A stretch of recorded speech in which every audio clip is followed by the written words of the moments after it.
Hi there, boys, girls, and everybody outside and in between. It's time for Spooky Reads Wrap Up. I'm going to give you a little breakdown and review of everything that I read during spooky season this year. Starting with Gyo by Junji Ito. This was recommended to me by my roommate because I own this shirt. I did not know this at the time, but this is directly taken from a panel in Gyo. I thought it was just funny. So he recommended it to me, and it's fine.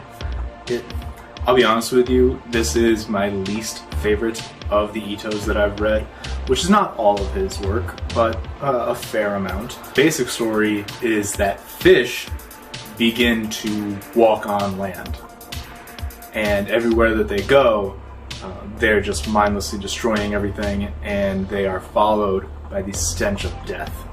I don't want to say much about it. I think that the value that this does have comes from surprise and shock, so I don't want to talk too much about it. And this is just, it didn't grab me the way that most of his other work has.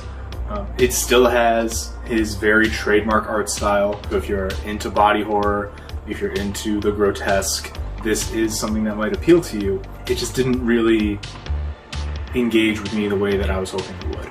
If you are an Ito fan and you haven't read this one yet, it is worth looking into, but like I said, it just didn't grab me the way that I expected it to.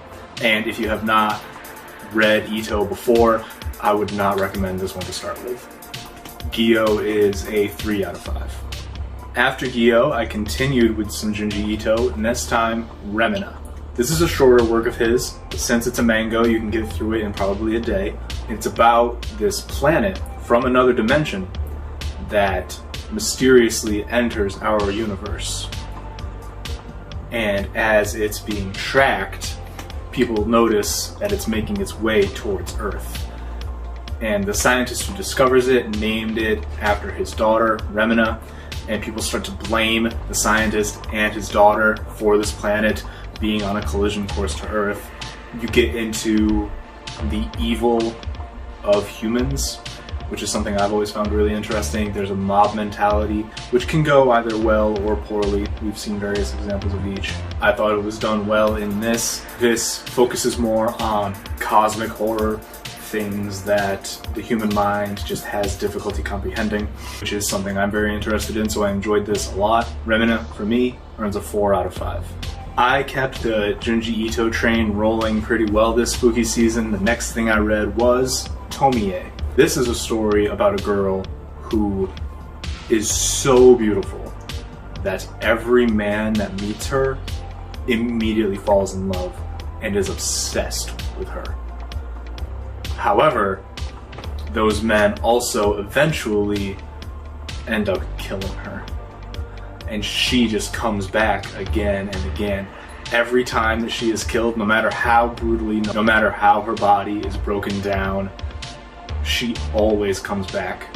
This one was really interesting to read because Ito had actually been working on it for 24 years. And you can see the evolution of his artwork from start to finish. Gets more detailed, gets more graphic. You can see how he shaped his signature style of body horror that he's so well known for today. This was a great one to read, very engrossing and engaging. If you haven't read anything from Ito before, I think this is a great place to start with him. For me, Tomi is a 4 out of 5.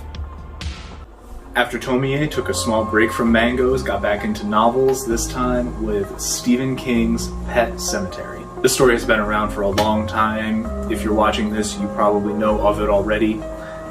So you know the basic premise. Family moves into a new small town in Maine, and on their property they find this graveyard for pets that's been used for a very long time. And within that graveyard, there's this dark power that no one can fully explain. No one really, even people who know about it don't fully understand it. The story itself deals with loss and grief and tragedy and the different ways that people cope with that. Ultimately, I think this gives a great perspective on how you should treasure and cherish the people that you hold dear. because you truly never know what might happen. And you never know what you will be willing to do in order to fix those things. King is continuously criticized for his conclusions. Not in this one with me. I love the ending to this book. I think it perfectly tied up the story that we were told, and I think it perfectly tied up the story that King wanted to tell and left us open to possibilities within the world that he created. I would strongly recommend it. It's good in so many different ways. This is high on my list of favorites of King and favorites of everything that I've read so far this year. Easily a 5 out of 5. I loved Pet Sematary. It's another mango next, and to be perfectly honest, I would not classify this as horror after reading it, but that's how it classifies itself, so it's here, Herebara by Tsutomu Nihei. There's not really a whole lot to say about this. The story itself in the book is very thin, although if you do a little digging on the internet, you can find more lore and more of a history of this world, which helps contextualize everything that's in here. But the story itself in this book is very sparse. It is text light, but action heavy. Most of the panels and artwork in this are very action oriented, very fast paced and brutal. Some of it is downright beautiful, and I was interested enough by it to look into more work by this mangaka. Honestly, for me, this was a little more on the boring side. Even with the amount of action that was in it, since none of it really progressed anything, it was just action for action's sake, and I'm not a big fan of that. I gave this 3 out of 5, and all 3 of those stars are for the artwork. Because the artwork is spectacular. In a lot of cases, it is fantastic in here. But you need more than that for a juicy mango, and this just didn't live up.